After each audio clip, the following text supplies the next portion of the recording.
하나님 말씀 이사야 30장 18절에서 22절 말씀입니다. 그러나 여호와께서 기다리시나니 이는 너희에게 은혜를 베풀려 하시며 일어나시리니 이는 너희를 긍휼히 여기려 하심이라. 대저 여호와는 정의의 하나님이시라. 그를 기다리는 자마다 복이 있도다. 시온에 거주하며 예루살렘에 거주하는 백성아, 너는 다시 통곡하지 아니할 것이라. 그가 내 부르짖는 소리로 말미암아 내게 은혜를 베푸시되 그가 들으실 때에 내게 응답하시리라.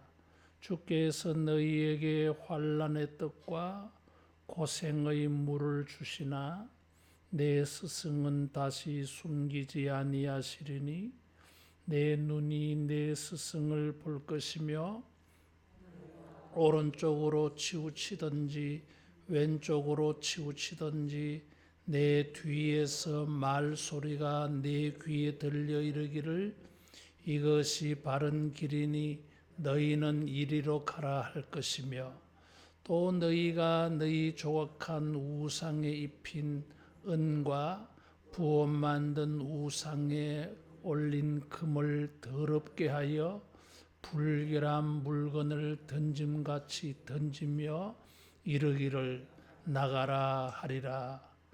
아멘. 하나님께서 은혜를 베푸시려고 일어나시고 또 은혜를 베풀려고 기다리신다 그랬어요. 하나님께서 은혜를 베풀어 주려고 만반의 준비를 해놓고 기다리십니다. 이럴 때에 우리가 주님에게 은혜를 구하면 준비하신 은혜를 주실 줄로 믿습니다.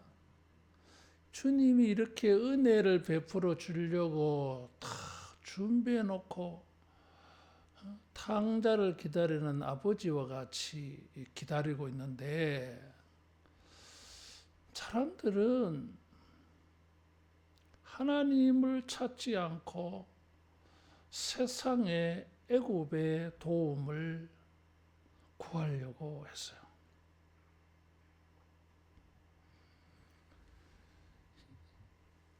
이 말씀의 배경은 바로 이런 것이 있습니다. 아수르가 쳐들어오는데 히스기야의 궁정 안에 어떤 사람들은 이집트의 도움을 구합시다. 그리고 주변 나라들과 더불어 동맹을 맺어서 다 같이 아수르를 막아냅시다. 이런 계획들을, 의논들을 하고 있었어요. 그래서 하나님께서 내가 은혜를 베풀려고 준비하고 있다. 일어서서 긍휼을 베풀려 하고 있다. 일어섰다고 하는 것은 이제 뭔가 액션을 금방이라도 취할 듯한 이런 자세예요.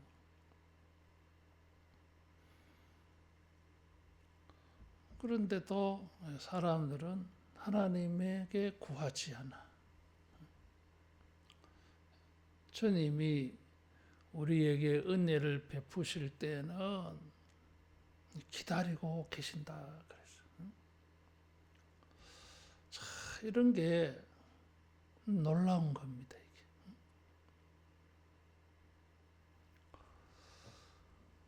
떡 줄 사람은 아무 생각도 없는데 김치국부터 마치지 않아. 하나님이 은혜를 베풀 생각이 없는데 우리가 찾아가서 은혜를 구하는 게 아니다 그 말이에요. 하나님이 은혜를 베풀어 주시려고 기다리고 있는 그 하나님을 우리가 찾는 것입니다. 가서 구하기만 하면은 은혜를 주님은 베풀어 주시겠다, 이런 뜻이에요. 여러분, 우리가 주님에게 은혜를 구할 때에 이런 믿음을 가지고, 이런 소망을 가지고 구할 수 있기를 축원합니다. 19절에 보면 시온에 거주하며 예루살렘에 거주하는 백성아, 너는 다시 통곡하지 아니할 것이라. 그가 내 부르짖는 소리로 말미암아 내게 은혜를 베푸시되 그가 들으실 때에 내게 응답하시리라.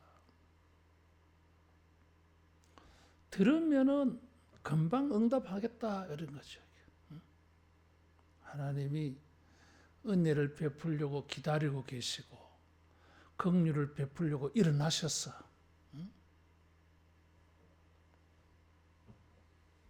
그래서 이제 그 하나님에게 부르짖기만 하면은 듣자마자 응답하실 것이다. 완벽한 응답이 너무나 틀림없는 이런 하나님의 준비를 말씀했습니다. 하나님은 의로우신 하나님, 18절에 보면 여호와는 정의의 하나님이라 그랬어요. 이 정의라고 하는 그 공의, 정의, 의, 뭐 이런 말이 있지 않습니까?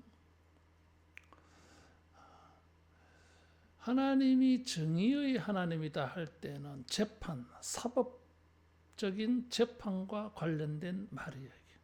법정에서 의롭다 할 때의 이 정의예요. 이런 말이 구원과 연결 지어져서 사용되어지면 구원하시는 하나님은, 은혜를 베푸시는 하나님은 정의롭다, 뭐 이런 말이잖아요. 이게.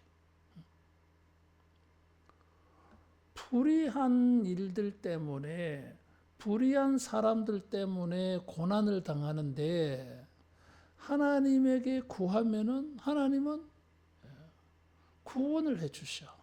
그래서 하나님의 구원은 우리에게 정의가 되어져요. 이게. 사실은 모든 문제는 정의롭지 않아서 발생하는 거잖아. 힘이 있다고, 부자라고, 권력이 있다고, 군대가 많다고, 가난하고 약한 자를 침범하잖아. 약탈해 가잖아. 이럴 때에 힘없는 사람들을 지켜줄 수 있는 제도가 뭐요? 법이에요. 이게. 그 법마저 뭐 뇌물이 통하고 이렇게 하면은 뭐 이건 약한 사람, 힘없는 사람은 기댈 데가 없지. 그런데 은혜를 베푸는 하나님은 정의의 하나님이라 그랬어. 구하는 자에게 하나님이 은혜를 베푸시는 걸 보면 그래, 저분이 옳다. 다시 말하면 구하는데도 응답이 없어. 사람들이 재판관에게 찾아가고 왕에게 찾아가고 힘 있는 사람에게 찾아가서 호소를 하는데 내 몰골을 보고 아무도 내 말을 안 들어줘. 안 들어줘요. 그래서 고난을 당하는 거죠. 근데 하나님에게 부르짖었더니 하나님은 듣자마자 나를 불쌍히 여기고 나에게 은혜를 베풀어. 은혜를 베풀기 위하여 주님이 허리를 숙여. 이게. 허리를 구부리는 거죠. 이게. 이런 게 긍휼이야. 그냥 뻣뻣하게 그냥 주는 자가 위세를 부리면서 내가 주는 구원이다 받아라 이런 게 아니야. 허리를 숙였어. 자기를 낮추었어. 그렇게 내 말을 들어주고 내가 구하는 것을 응답해 주시더라고요. 아무도 안 그러는데. 그래서 하나님은 정의 하나님이라 그랬어요. 은혜를 구하는 자에게 은혜를 주시는 하나님은 의로운 분, 옳으신 분이. 은혜를 구하는데도 은혜를 베풀지 아니한 그건 불의한 거죠. 그런데 하나님은 은혜를 구할 때에 틀림없이 은혜를 베풀어 주셔. 벌써 일어나셨어. 뭔가 응답을 해 주려고, 조치를 취하려고. 그가 들으실 때에 내게 응답하시리라. 여러분, 우리가 이런 믿음을 가지고 주님께 은혜의 보좌 앞에 담대히 나갔어요. 주님의 은혜를 만나기를 축원합니다. 참 이 은혜를 베풀어 주시는데 이상한 말씀이 20절에 주께서 너희에게 환난의 떡과 고생의 물을 주시나 내 스승은 다시 숨기지 아니하시리니 내 눈이 내 스승을 볼 것이며. 은혜를 베푼다는 말씀 속에 뭐가 나와야 되느냐 하면 23절로 붕 날아가야 돼. 거기에 보면 땅에 뿌린 종자에 주께서 비를 주사 땅이 먹을 것을 내며 곡식이 풍성하고 기름지게 할 것이며 내 그날에 내 가축이 광활한 목장에서 먹을 것이요. 26절까지 보면 하나님이 베푸신 은혜가 쭉 열거가 되어져 있어요. 자연이 회복되어지고 산업이 회복되어지고 먹을 것이 많아지고 모든 땅과 환경이 비옥해지고 거기다가 26절에 보면 자기 백성의 상처를 싸매시는데 달빛은 햇빛 같겠고 햇빛은 7배가 되어 7날의 빛과 같으리라. 완전히 밝은 세상이에요. 달빛은 뭐요? 밤에 비추잖아요. 이게. 밤이 뭐요? 낮 같아. 달빛이 햇빛 같으니까. 밤이 없어, 밤이. 낮은, 밤도 낮처럼 밝으면 낮에는 얼마나 밝겠어. 7배라, 7배. 햇빛이 7배가 되어서 밝은 세상이다. 이렇게 날아가야 되는데 20절에서 22절 말씀이 들어가 있어요. 하나님께서 은혜를 베풀어 주시는데 어떤 은혜를 주시느냐 이거죠. 이 23절 이하의 이 은혜가 오기 전에 먼저 이루어져야 될 은혜가 있어요. 23절 이하에는 환난의 떡과 고생의 물을 마시지 않아. 23절 이하에는 뭐 고생, 환난 이런 분위기가 아니에요. 이게 풍성한 거야. 기름지고 풍성한 것을 먹어. 그런데 하나님의 은혜를 베푸신다고 하는데 23절 이하를 기대했더니 그런 23절 이하의 은혜 전에 20절에서 22절을 먼저 말했어요. 환난의 떡과 고생의 물을 주신다. 환난의 떡과 고생의 물 이런 것은 옥에 갇힌 자들이 만나는 식량이에요. 갇힌 자들이 포로로 잡혀간 사람들이 고난 중에 있는 사람들이 먹는 떡이 환난의 떡이에요. 이게 비유법이야. 이게 환난이 양식이야. 고생의 물, 뭐 고생하는 그게 음조수야. 환난과 고생을 먹고 사는 인생들이야 이게. 그걸 주신다 그랬어요. 그렇게만 딱 끝내지 않고 주시나 내 스승은 다시 숨기지 아니하시리니. 갑자기 선생이 나왔어요. 이게. 지금 환난의 뜻과 고생이라고 하는 것을 먹고 마시며 사는데 하나님이 그것을 통해서 스승을 보게 해준다 이렇게 말한 거예요. 그러면은 환난의 뜻과 고생의 물을 마시기 전에는 선생이 안 보였어.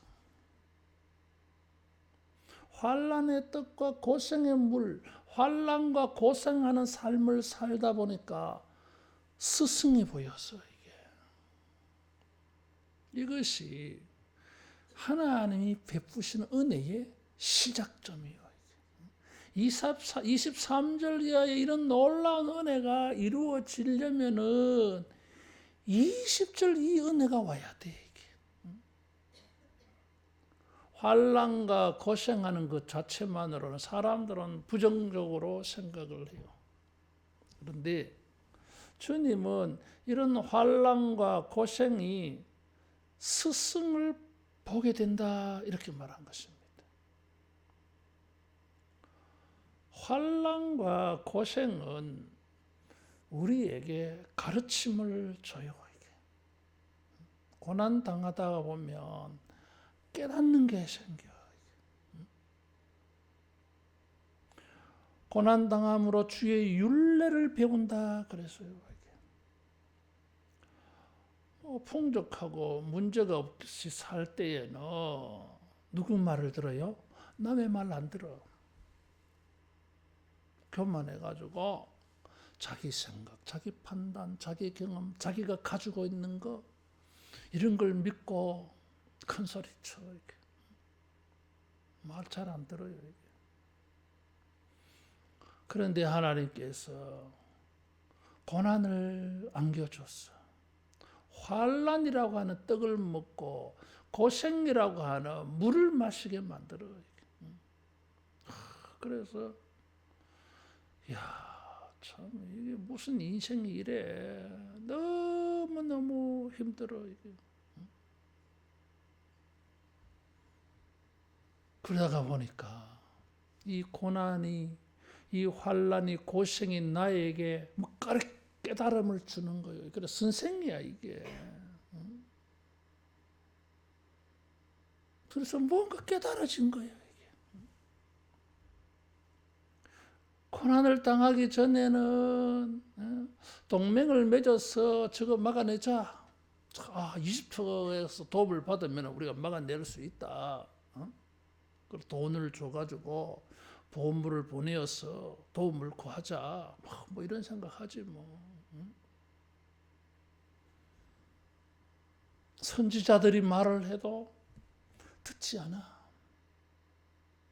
그래서 28장에서 이 31장에 걸쳐서 6번에 걸쳐가지고 화 있을진자 저주를 막 말합니다.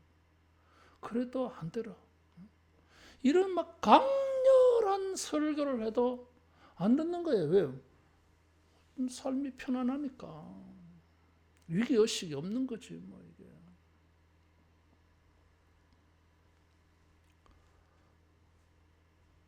여러분 환난은 왜 생기는 거겠어요? 말을 안 들어서 그런 거예요. 하나님께서 하나님의 백성들이 범죄할 때에 선지자들을 보내어서 경고했습니다. 책망했습니다. 화를 멸망을 예고를 했습니다. 그런데 듣지 않았어. 열왕기 시대에 듣지 않았어요. 예레미야서에 보면 하나님께서 선지자들을 부지런히 보냈다 그랬어. 그런데 듣지 않았다 그랬어요. 그래서 그들에게는 망하는 사람들에게 있어서는 영적 스승이 눈에 보이지 않았어요. 29장 10절을 보겠습니다. 같이 봉독합니다. 대저 여호와께서 깊이 잠들게 하는 영을 너희에게 부어주사 너희 눈을 감기셨음이니 그가 선지자들과 너희의 지도자인 선견자들을 덮으셨습니다. 감긴 눈을 줘버렸어. 눈이 감겨가지고 선지자, 선견자가 보이지 않아. 못 봐.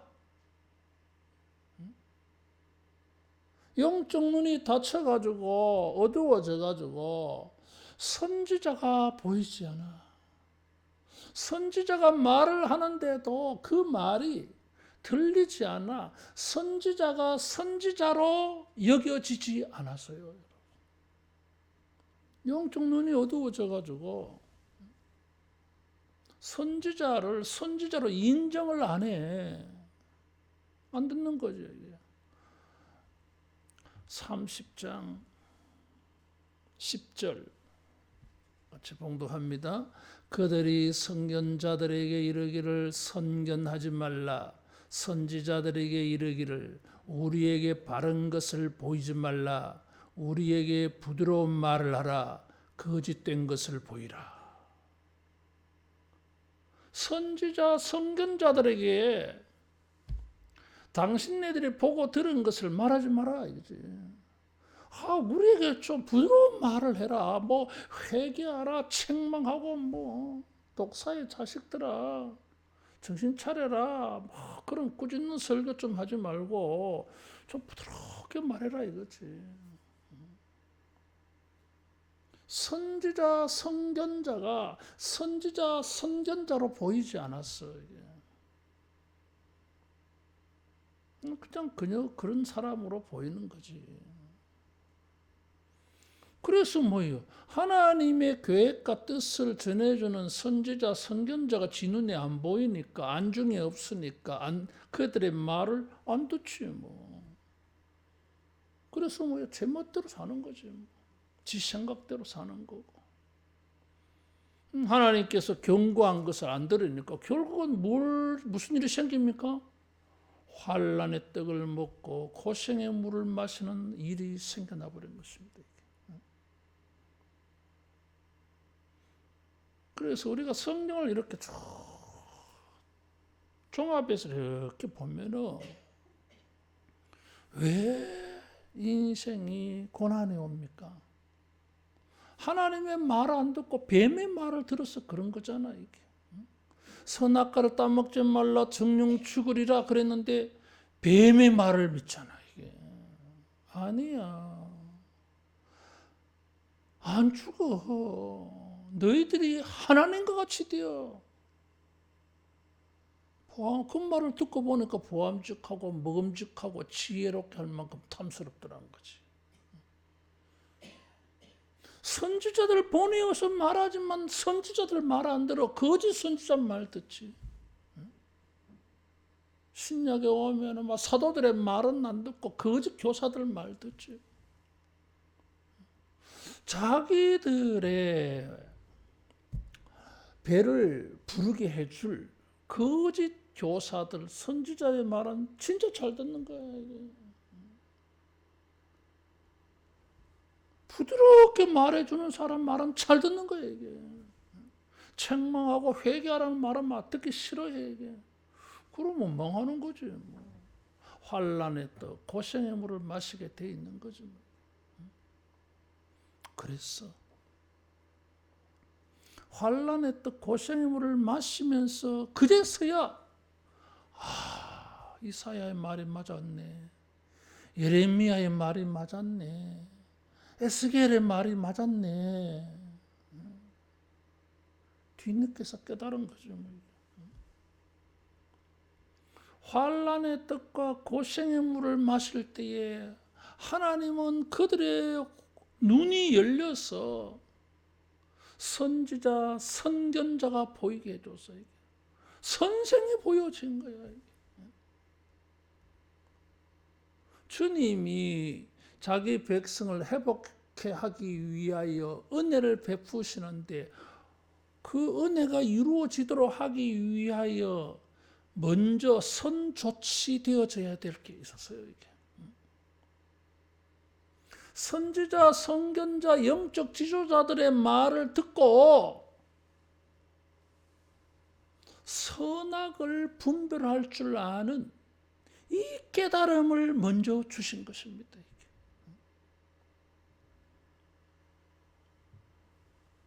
이 사람들이 타락하였을 때는 이런 구별이 안 돼서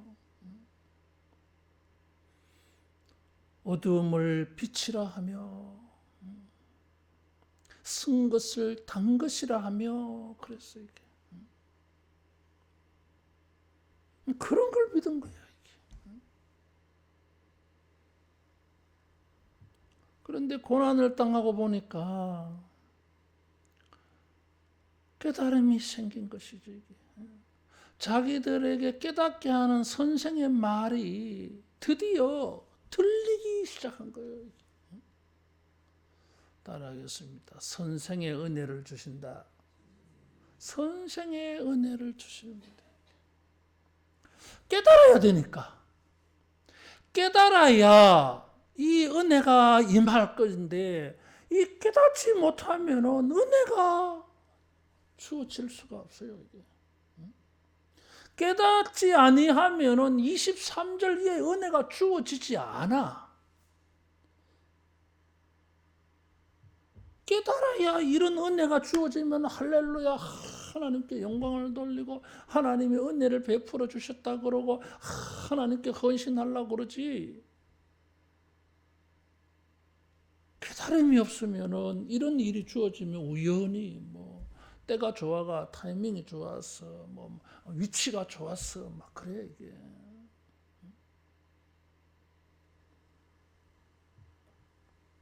주님이 회복해 하시는데 은혜를 베푸시는데 선생을 보고 들을 수 있는 은혜를 줘요. 다시 말하면 영적 가르침을 들을 수 있는 이런 은혜를 주셔요. 따라하겠습니다. 지도자가 은혜다. 지도자가 은혜예요, 여러분. 지도자가 하나님이 자기 백성에게 주시는 은혜. 왕이나 제사장이나 선지자들은 이스라엘의 목자라 그럽니다. 지도자예요. 선생들이야. 이들이 하나님이 자기 백성에 주신 은혜야. 이 사람들이 자기 역할을 잘 할 때 백성들은 하나님을 경외할 겁니다. 그럼 복을 받을 거예요. 이게 없으면은 말씀을 듣지 못한 기갈이라 그랬어요. 이상이 보이지 않았어. 이상을 보고 하나님의 환상을 보고 하나님에게 말씀을 받았어. 이 백성들에게 하나님의 뜻과 계획을 전해주는 일이 있어야 이 백성이 하나님의 공동체의 정체성을 지킬 건데 사무엘 시대에 그게 없었는 거지. 엘리 시대 때. 이상이 희귀하여 보이지 않더라 그랬어. 그럴 때에 사무엘이라고 하는 영적 지도자 선생을 주신 거예요. 이게. 그래서 이 공동체에 새로운 변화가 되어진 겁니다. 이게. 환난의 떡과 고생의 물을 마시면서 우리는 선생이 보여야 돼. 깨달음이 주어져야 돼. 그래야 회복이 됩니다. 21절에 보면 너희가 오른쪽으로 치우치든지 왼쪽으로 치우치든지 내 뒤에서 말소리가 내 귀에 들려 이르기를 이것이 바른 길이니 너희는 이리로 가라 할 것이며. 자, 이제 영적 선생이 있는 거야. 그래 우리가 뭐 이리 가고 저리 가고 하는데 그게 아닙니다. 오른쪽으로 가셔야 돼요. 거기가 좁고 협착한데요. 아닙니다. 좁고 협착한 길이라도 이 길이 생명의 길입니다. 그런 말을 하면은 사람들이, 환난의 떡과 고생의 물을 먹었던 사람들이 이 선생이 이런 말을 할 때, 그렇군요. 여기가 길이 넓고 좋아 보이는데 아닙니다. 거기는 사망의 길입니다. 쉬워 보이는 그 길 아닙니다. 어려워 보이도 이 길이 진짜 진리입니다. 하면은 사람들이, 전에는 이런 말 하면 안 들었어. 뭔 소리 하고 있어. 이 좁고 협착한 길이 무슨 생명의 길이야. 고생물이 훤하구만. 여기는 막 길이 넓어. 사람들도 많이 가. 이 길로 가는 거는 걸어가기도 쉬워. 이게 좋은 것이지. 어떻게 저게 좋은 길이야. 안 믿어요, 사람들이. 그래서 이 길로 가, 그냥. 많은 사람들이. 멸망의 길로.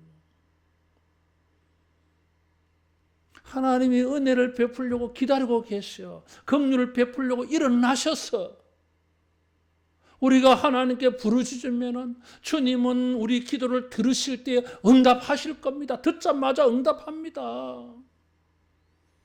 이런 말 하는데 전에는 씨알도 안 먹혀서, 아니 이집트에 가서 우리가 뇌물 좀 주고 도움 청하면은 저 사람들 금방 도와줄 건데, 기근과 가뭄을 당하여서 바알에게 제사를 드리면 비가 올 건데, 뭐 그런 식이었어. 안 들었어. 그런데 환난을 당하고 고생을 당하고 보니까, 아이고 그거 다 지나고 보니까 그게 전부 가짜였구나. 선지자들이, 선견자들이 보고 듣고 우리에게 전해주는 그 말씀이, 그게 우리가 회복되는 말씀이고 복이 되는 말씀이고 생명이 되는 말씀이고, 그것이 비옥하고 풍성하게 되는 말씀이 맞구나. 그래서 이제 깨달음이 생긴 거예요. 깨달음이.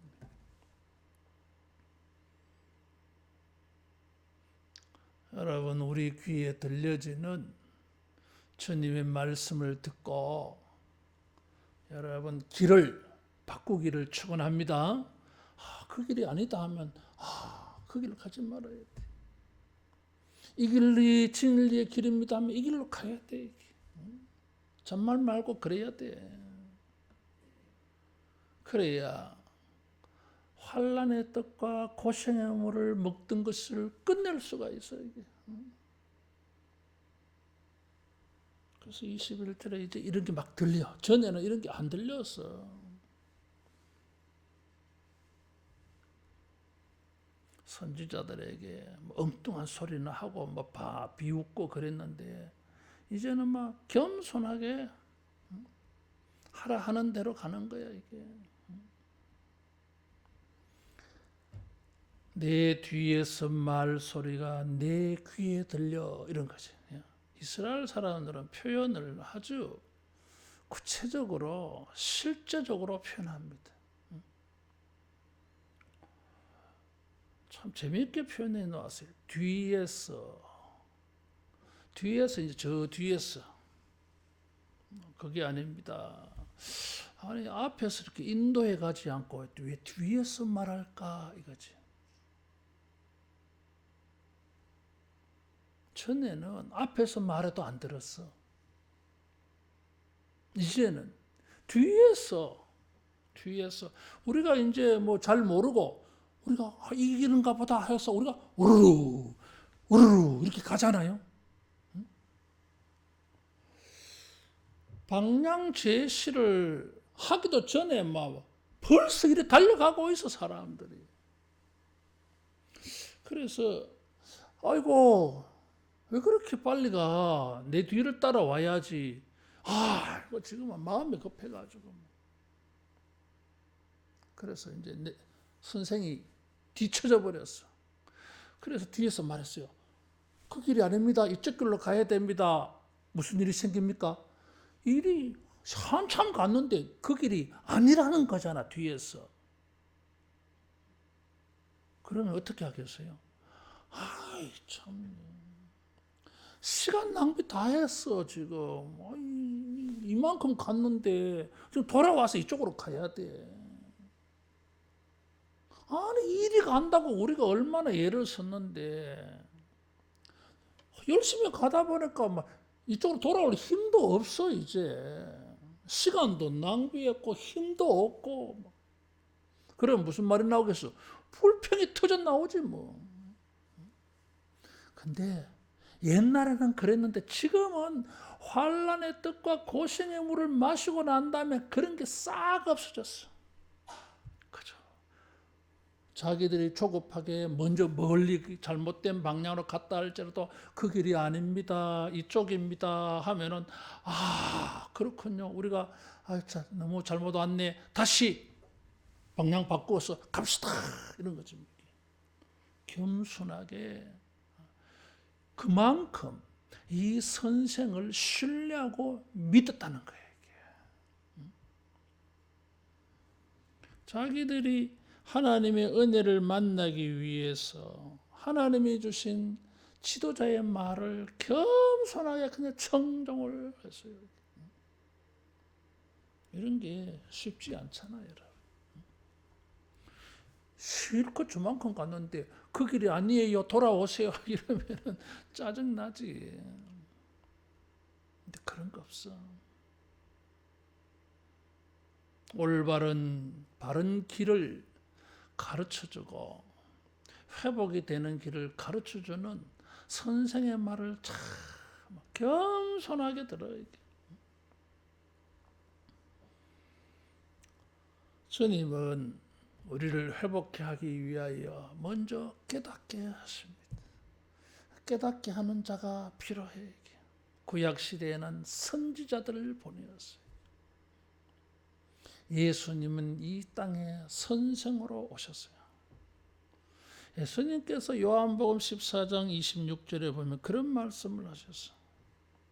승천하시게 될 걸 예언하시면서 아버지께서 내 이름으로 보내실 성령, 그가 너희에게 모든 것을 가르치고 내가 너희에게 말한 모든 것을 생각나게 하리라 그랬어. 따라하겠습니다. 성령님은 선생이시다. 선생님 가르쳐 주신다 그랬어. 요한복음 16장 13절에도 진리의 성령이 오시면 그가 너희를 모든 진리 가운데로 인도하리니 그랬어. 성령님은 진리의 영이 되셔가지고 우리를 진리 가운데로 인도해가는 선생이에요. 요한일서 2장 27절에 너희는 주께 받은 바 기름 부음이 너희 안에 거하나니 아무도 너희를 가르칠 필요가 없고 오직 그의 기름 부음이 모든 것을 너희에게 가르치며 그랬어요. 기름 부음은 성령의 기름 부음을 말하고요. 따라하겠습니다. 성령님이 선생이시다. 성령님이 우리를 깨닫게 해줍니다. 이 깨달음을 통과를 해야 23절 이하의 이 회복이 있어요. 깨닫는 자가 이 회복을 얻게 되었죠. 그래서 선생을 주신 것이 주님의 큰 은혜. 그래서 이런 말을 하면 뭐예요? 오른쪽으로 치우치든지 왼쪽으로 치우치든지 뒤에서 말 소리가 내 귀에 들려이르기를 이것이 바른 길이니 너희는 이리로 가라 할 것이요. 그러면 따라간다 이거죠. 그 다음에 22절 같이 봉독합니다. 또 너희가 너희 조각한 우상에 입힌 은과 부업 만든 우상에 올린 금을 더럽게 하여 불결한 물건을 던짐같이 던지며 이르기를 나가라 하리라. 이번에는 뭐예요? 우상, 은과 금으로 만들었어. 휘황찬란해, 번쩍번쩍해, 영광스럽게 보여, 좋아 보여. 사람들의 눈을 현혹시켜. 기독교의 하나님은 형상이 없잖아요. 여러분, 아무 형상도 없는 신을 섬기는 거하고 금이나 은으로 다 만들어서 이렇게 섬기는 거 얻은 게 쉬워요. 이런 게 있는 게 쉽잖아, 이게. 우리 눈에 뭔가 보이면은 이게 쉽잖아, 이게.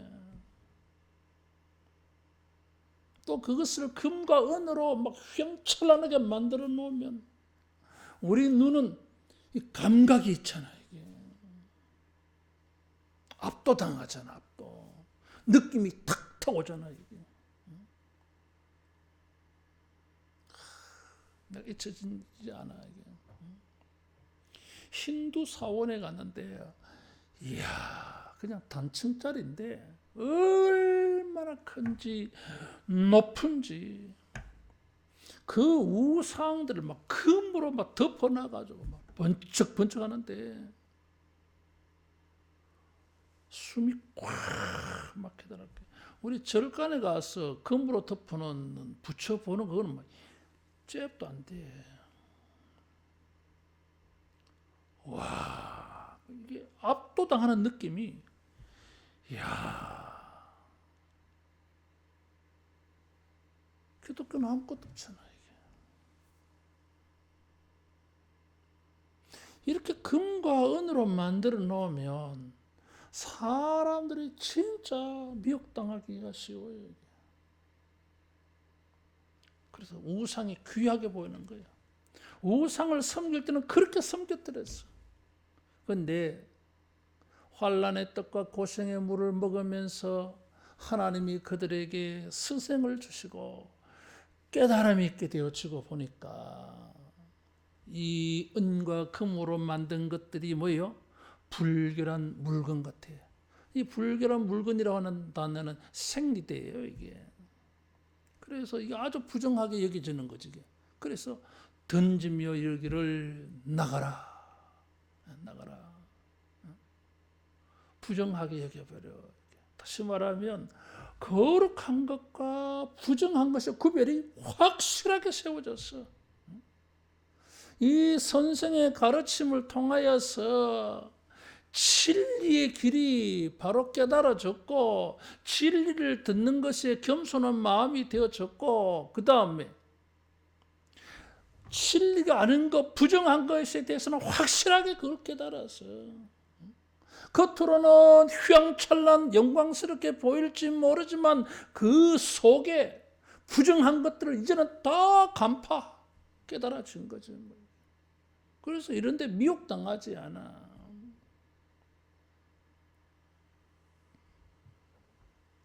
여러분, 오늘 우리 시대의 문제가 뭐예요, 이게? 우리 눈에 뭐 휘황찬란하게 보이면은 다 그게 좋은 줄 알아. 이 안목의 정욕 그랬잖아요. 이게. 눈에 보이는 모든 것들이 너무 좋아 보여. 그게 진리인 줄 알아. 그 속에 감추어져 있는 그 이면에 있는 경건하지 않는 것들에 대해서는 느낌이 없어.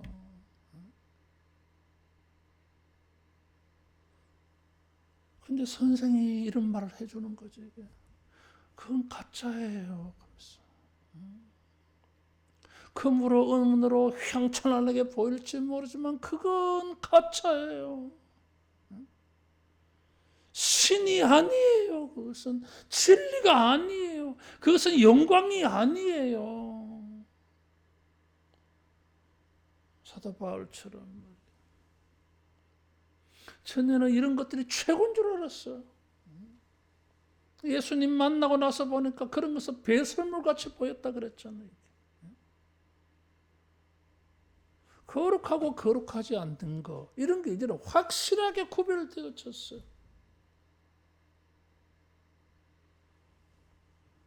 선생이 있음으로 말미암아 선생의 가르침을 통해서 이런 게 확실하게 이제는 구별할 수 있어. 이런 영적 상태가 되어졌을 때에 하나님은 23절 이하에 이 은혜를 주신 거예요. 따라하겠습니다. 깨달음이 먼저다. 깨달음이 먼저.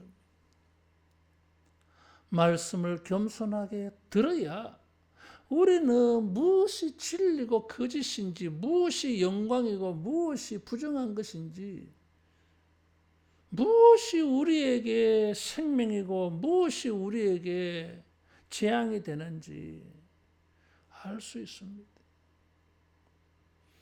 주님이 바르다고 하는 것을 우리는 바르게 여길 줄 아는 사람이 되어집니다. 그럴 때에 환난의 떡을 먹고 고생의 물을 마시는 것은 끝나게 되어지는 것입니다.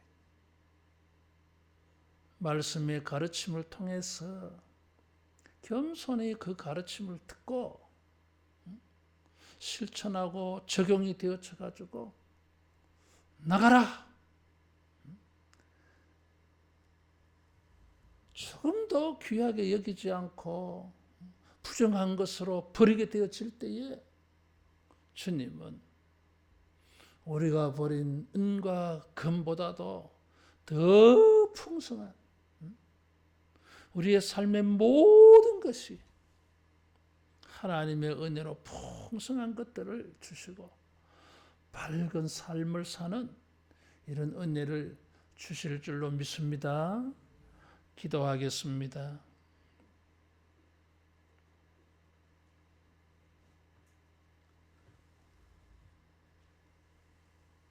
깨달음이 없어서 율법을 듣지 아니함으로 우리의 기도가 가증한 것이라고 말씀하셨는데, 이제 우리가 깨달아져서 고난을 통하여서 깨달음을 얻어서 주의 말씀을 듣게 하심을 감사합니다. 주의 말씀을 통하여 거룩하고 부정한 것을 구별할 수 있게 된 것을 감사합니다. 주여, 우리가 이 깨달음을 확신하게 되어지고 이 깨달음을 실천하고 적용할 때에 우리의 삶의 모든 환난의 떡과 고생의 물을 마시는 것은 끝이 나고 하나님이 예비해 놓으신 풍성하고 기름지고 밝은 것들을 먹고 마시는 놀라운 축복의 삶으로 변화되게 하여 주시옵소서. 주여, 이 말씀을 듣고 깨달아서 하나님이 예비해 놓으신 놀라운 은혜들을 만나는 우리 모두 되게 해 주시옵소서. 예수님 이름으로 기도하옵나이다. 아멘.